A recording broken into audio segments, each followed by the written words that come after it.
State lawmakers passed a bill designed to help back in 2024, but with few records in a massive area where that cemetery could be, locating the children's remains has proven tough. Now, project leaders are asking community members who had family in the area to come forward, sharing any hints that might help.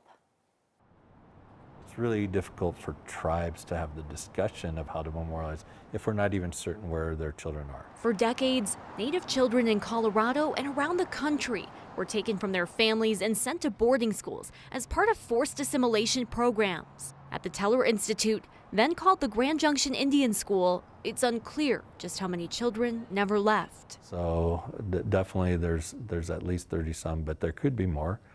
We don't know for certain. Philip Gover is the director of tribal indigenous engagement at History Colorado. He says for years they've searched for that cemetery and those children. Trying to find the cemetery at Grand Junction Indian School has been very difficult. The archival record wasn't very clear or had been damaged in certain areas. The concept of the school cemetery could be right there on the property. It might not even be on the property. Federal records where they exist are unclear. Gover says ground-penetrating radar at the site has helped, but without a clear idea where the cemetery sits, it's hard to search such a large area. It's just a slow process if you're going to be thorough, and that's what we want to be. We're not looking to just guess and say, let's figure this out.